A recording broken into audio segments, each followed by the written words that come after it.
Seja bem-vindo para mais um estudo do nosso livro, o livro do Apocalipse. Nós estamos estudando esse livro maravilhoso e todas as interpretações possíveis daquilo que nos é dado como mensagem de Jesus Cristo, mensagem do Evangelho. A última leitura foi da carta à igreja de Éfeso. Foi a primeira igreja das 7 igrejas que estão na Ásia. E hoje nós vamos ler sobre a igreja de Esmirna. Então, se você estiver aí com a tua Bíblia ou depois quiser nos acompanhar, marque aí Apocalipse capítulo 2, verso 8. Apocalipse 2, verso 8. É a segunda igreja. É a segunda carta que nós vamos ler, e essa carta foi mandada por Jesus para a igreja de Esmirna. Eu tenho falado aqui, e vou falar sempre enquanto estiver nesse tema das igrejas. Alguém fala assim: de onde você tirou essa ideia de que o anjo da igreja é uma entidade espiritual que está por detrás dos homens que tomam conta desta igreja? Levando em consideração que a divisão aqui, repetindo, ela não é denominacional. A divisão aqui é geográfica, é local. É a única divisão legítima que Jesus aceita. Divisões denominacionais não são reconhecidas por Jesus.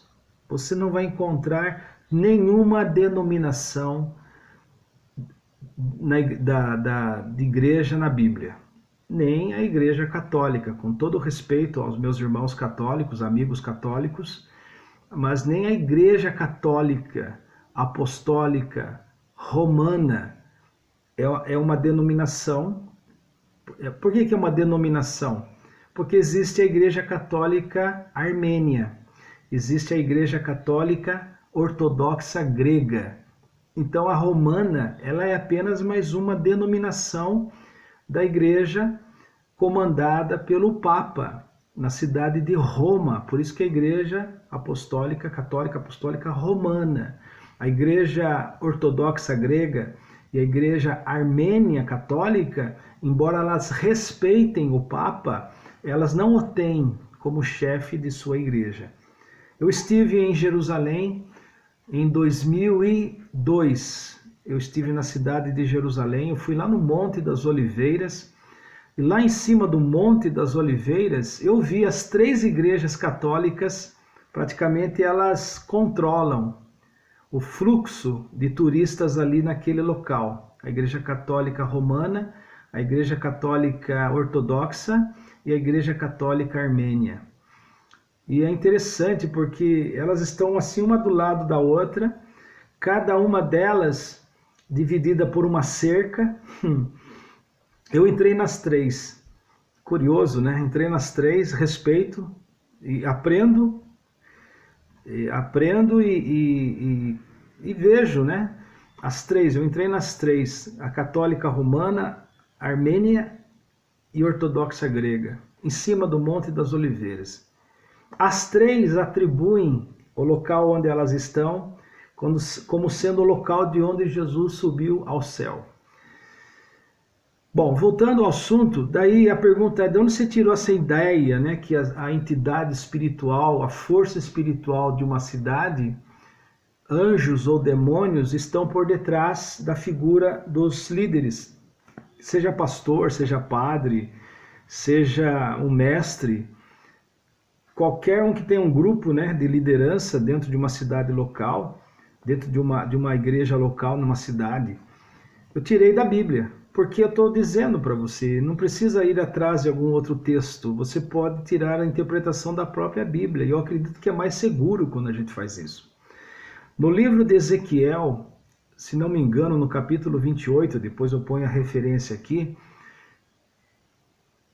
ali Deus fala uma profecia contra o rei de Tiro. O rei de Tiro, que é um rei real. Era, né? Historicamente falando, era um homem. Mas por detrás daquele homem tinha uma entidade espiritual. E quando Deus fala com o rei de Tiro, Deus fala também com a entidade espiritual que está por detrás daquele homem. E todas as expressões ali são referentes a Satanás, a Lúcifer. Deus faz uma lamentação, Deus fala com tristeza da queda de um dos seus anjos mais queridos, que foi Lúcifer. Deus lamenta a queda de Lúcifer, porque Deus é amor, né? E Lúcifer era um filho de Deus. Aí até que ele caiu, né? Ali em Ezequiel 28. Tem outra passagem nas Escrituras também que fala de uma entidade espiritual que está por detrás de homens. Acho que é no livro de Daniel, no capítulo 9 e o capítulo 10. Como eu estou usando a memória agora, não vou lá ler para ver, eu vou colocar aqui embaixo depois a referência, tá? Onde Daniel está orando a Deus para que Deus desse a ele uma revelação, uma explicação, um entendimento de um sonho que ele tinha tido, e ele entra numa campanha de jejum, né? De 21 dias.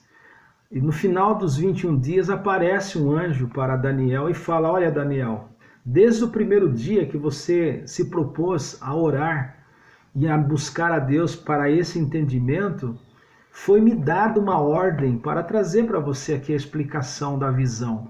Só que no caminho, o príncipe da Pérsia me parou no caminho. E eu fiquei lá. Eu tô parafraseando, né? Eu fiquei lá praticamente brigando com o príncipe da Pérsia, até que eu tive que chamar Miguel para ficar ali e eu poder chegar até você. De modo que Miguel está lá e eu pude ficar aqui e trazer a mensagem para você. Então ele fala do príncipe da Pérsia, que era o império que estava controlando muitas nações nos dias de Daniel, né? O Império Persa era um império pagão, poderoso, foi um dos maiores impérios em termos geográficos, né? E a mensagem era a seguinte, que por detrás do imperador, do rei da Pérsia, tinha uma entidade espiritual que estava ali praticamente fazendo a cabeça dele. Então a ideia do anjo aqui no Apocalipse é essa, que há um anjo de Deus, presta atenção, há um anjo de Deus em cada cidade tomando conta das igrejas. Eu vou mostrar textos bíblicos depois referentes a isso. Vou pôr aqui também na tela. Então o anjo da igreja é tanto a figura humana como essa entidade espiritual que está por detrás de cada igreja numa cidade. Na cidade onde você está morando, tem uma entidade espiritual que controla, que protege, que influencia e se alimenta. Isso é muito, muito sério. A cultura, a religião, a política de uma cidade é uma entidade espiritual. Não é uma entidade espiritual, é uma personificação espiritual. Quero dizer que é uma força espiritual, da qual as entidades, tanto anjos como demônios, podem usar contra ou a favor daquela igreja. Entendeu? Creio que sim, né? Então a segunda igreja aqui é a igreja de Esmirna. Eu estou com a minha Bíblia aqui, eu vou ler um pouco sobre o que é Esmirna. Eu falei que não ia dar muitos dados técnicos, porque isso daí você vai encontrar em abundância, tanto na internet como em livros, mas para a gente poder apenas dar um norte, né, do que Jesus vai falar para a igreja aqui. Então aqui diz o seguinte, Esmirna, orgulhosa e bela cidade da Ásia, hoje território da Turquia. Lembra que eu falei que as 7 igrejas, eu vou pôr o mapa aqui também, as 7 igrejas da Ásia formava quase que um círculo, não é exato um círculo, né? Mas estavam ali próximas e era onde se concentrava o maior número de cristãos. Esmirna diz aqui que era uma orgulhosa e bela cidade da Ásia, hoje no território da Turquia. estreitamente alinhada com Roma. Pense em Roma, não nos dias de hoje. Eu também estive em Roma, estive no Vaticano, visitei a cidade de Roma e visitei o Vaticano. Bela construção, bela construção. Tive o privilégio, né, de ver ali a estátua de Miguel Ângelo, a pintura da Capela Sistina, muito, muito bonito. Mas eu estive em Roma, mas não é a mesma Roma, porque a Roma aqui é política, é imperial, é militar. A Roma, no dia de hoje, o Vaticano, ali dentro da cidade de Roma, é religiosa, né? É uma força religiosa, é uma igreja, representa a Igreja Católica de Roma, dirigida pelo Papa Romano, né? A gente sabe que ele é argentino, né? Mas ele está na cidade de Roma como chefe da Igreja Católica Romana. Então não é a mesma configuração. Nos dias de João não havia essa ideia ainda. A igreja só se tornou oficial com Constantino, né? No ano 327, alguma coisa assim. Então, essa cidade da Ásia, Esmirna, estreitamente alinhada com Roma e bem disposta a cumprir as exigências romanas no tocante à adoração do imperador. Porque nos dias de João Apóstolo havia uma estátua do imperador romano nas cidades mais importantes da Ásia, havia uma estátua e havia assim um grupo de adoradores do imperador. Tinha isso, né? Nos dias de João, adoravam o imperador romano, porque eles diziam que eram deuses também, né?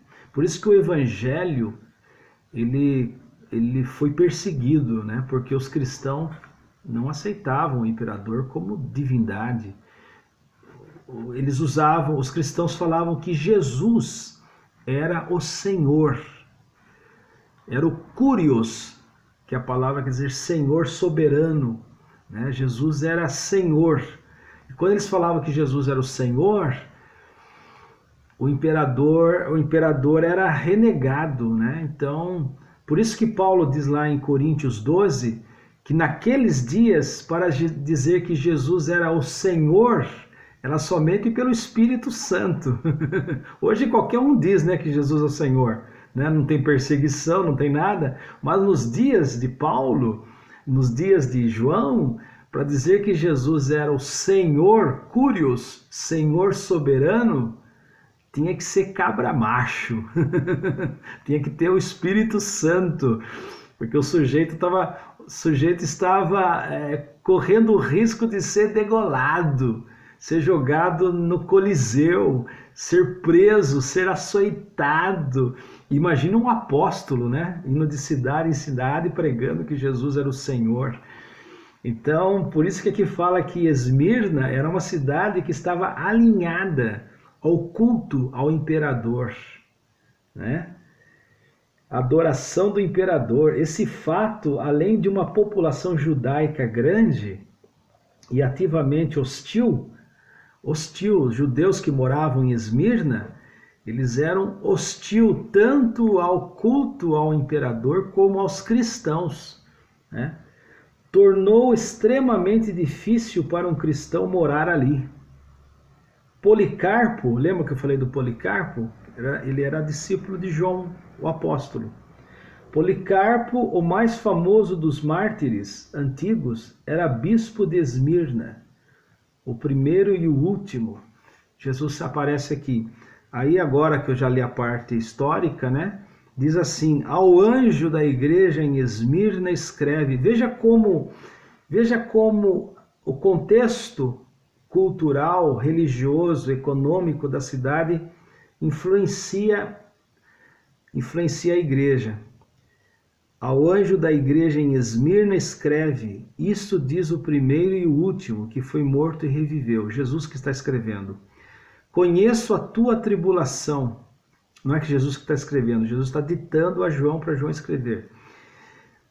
Conheço a tua tribulação e a tua pobreza, porque ali ninguém prosperava como cristão, né?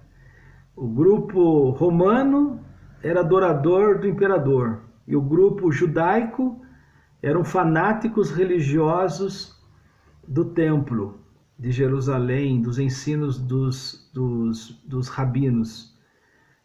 Então, um cristão ali em Esmirna passava perrengue, né? Conheço a tua tribulação e a tua pobreza, mas tu és rico. Está entre aspas, entre parênteses, né? E a blasfêmia dos que se dizem judeus, ser judeus e não são. Vou ter que explicar isso um pouco mais adiante, não vou entrar agora. Porém, são sinagoga de Satanás. Sinagoga de Satanás. Isso aqui é extremamente sério. Quando o zelo fanático se torna uma sinagoga de Satanás. Qual grupo assim correspondente mais radical nos dias de hoje? Aquele grupo islâmico.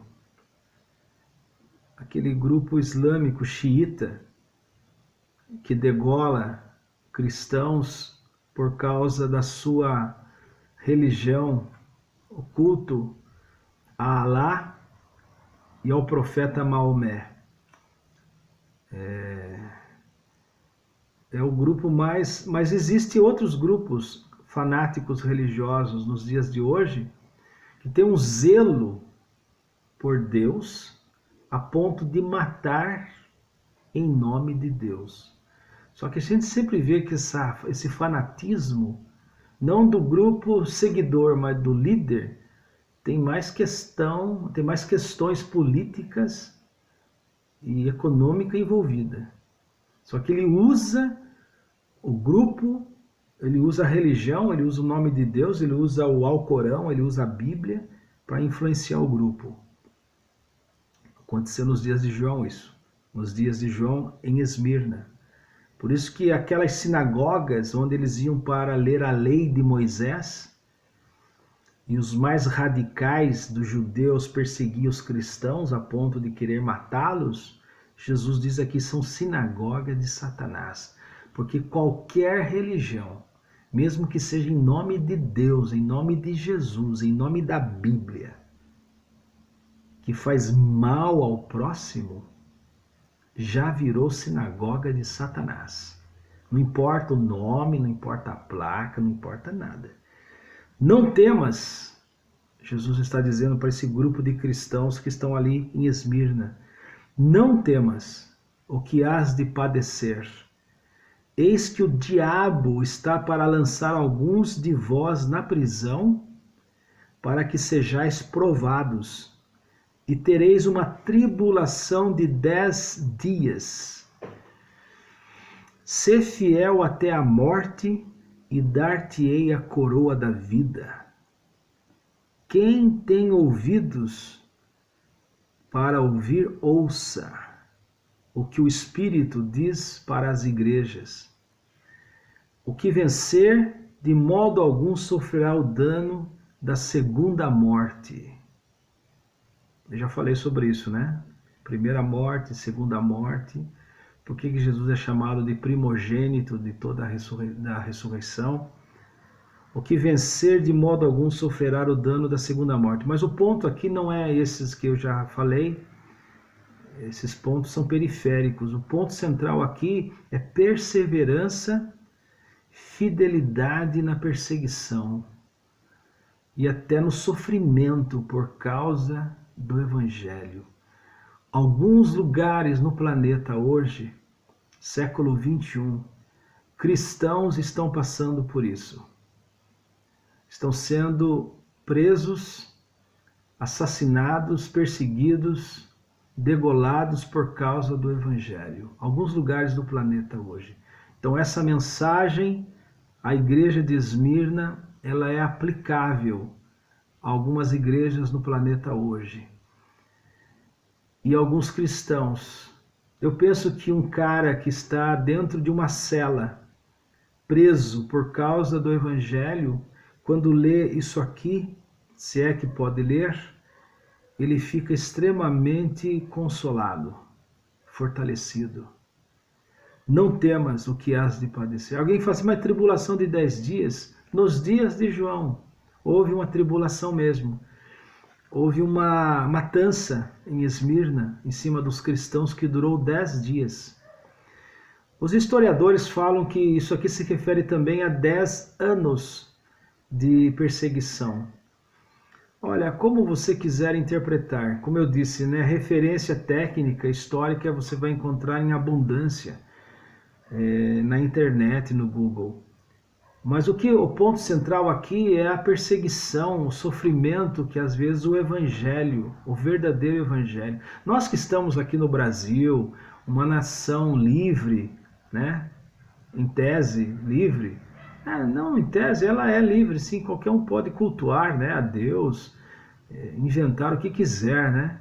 Mas existem alguns lugares do planeta que não.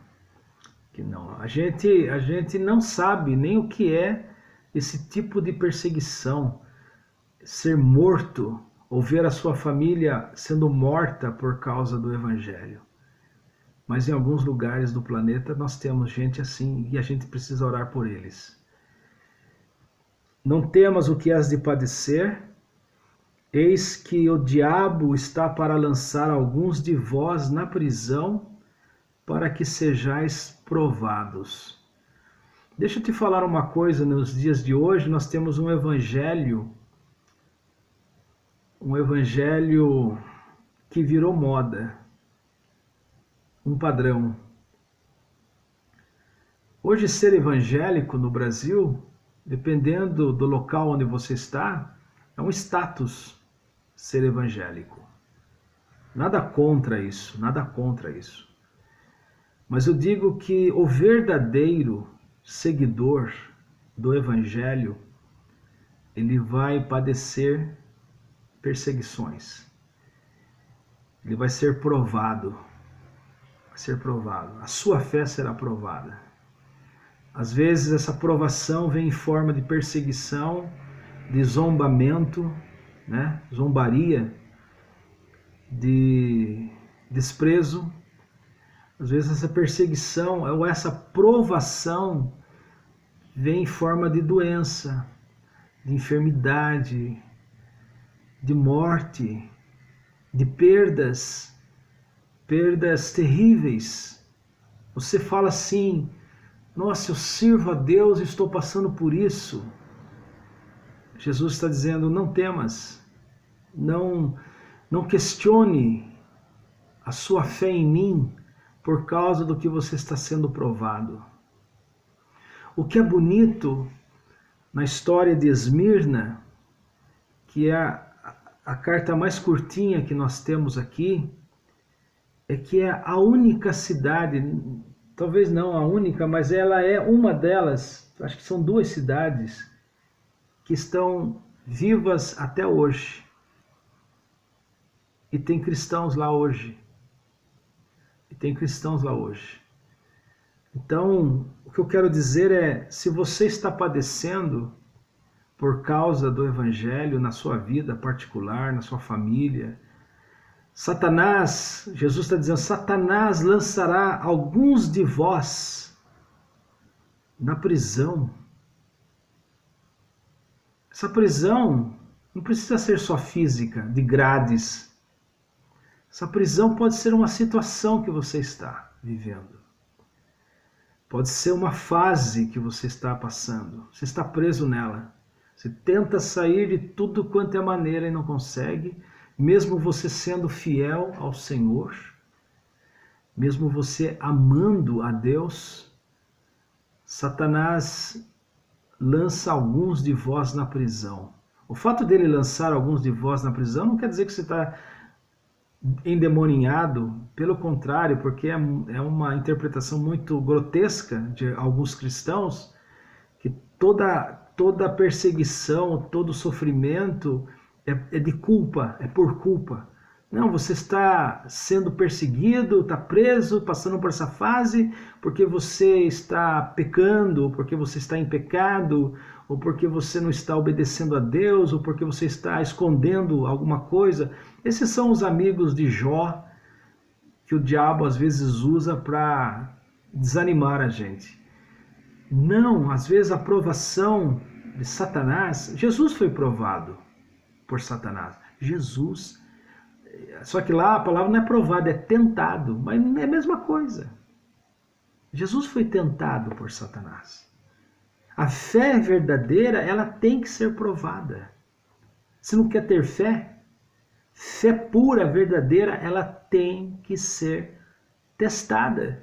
E se você está passando por isso, você está passando por uma luta, você está passando por uma fase difícil na sua vida.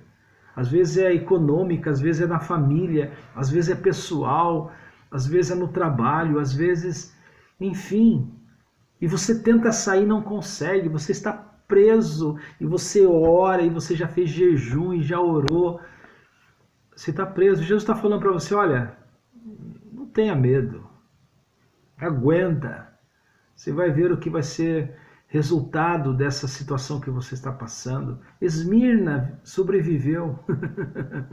Esmirna sobreviveu. Ela existe até hoje. Não foi destruída. E você também não será? Você terá vitória? E ele te faz uma promessa aqui. Quem vencer, se você vencer, de modo algum sofrerá o dano da segunda morte. Ou seja, de modo algum você vai se perder. De modo algum você vai se perder se você vencer. Toda carta aqui tem uma recompensa para o vencedor. Na carta aos Efésios, o verso 7, o anterior, quem tem ouvidos, ouça o que o Espírito diz às igrejas. Ao que vencer, dar-lhe-ei a comer da árvore da vida, que está no paraíso de Deus. Efésios. Agora eu estou falando de Esmirna, para quem está passando por uma prisão espiritual. Eu quero terminar esse vídeo. Eu me lembrei de um senhor que eu conheci numa cidade aqui próxima de mim. Você já deve ter ouvido falar da cidade de Paranapanema. Um homem extremamente generoso, bondoso, caridoso, servindo a Deus no Evangelho. Ele tinha um sítio, era quase uma fazenda, né? Muito bonito lá em Paranapanema. Quando eu estive lá, fui levado por um amigo lá.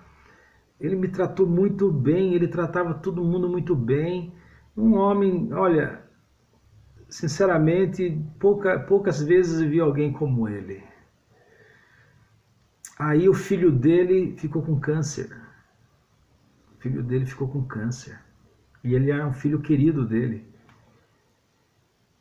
Eu vi esse homem padecer com o filho dele. E ele vendeu a fazenda, ele vendeu a criação que ele tinha de gado, ele vendeu trator, vendeu carro, perdeu tudo para pagar o tratamento do filho dele de câncer, e o filho dele acabou morrendo. Morreu. Eu fui visitá-lo para consolá-lo. Eu saí de lá consolado. Eu fui visitá-lo para fortalecê-lo e saí de lá fortalecido. Tem gente assim. Gente assim não tem diabo que derrube. São os verdadeiros Jós da vida. Que Deus abençoe você. Se você é uma igreja de Esmirna, por favor, não temas o que hás de padecer. Sê fiel até a morte e dar-te-ei a coroa da vida. Que Deus abençoe você. A gente se encontra, tá bom? Tchau.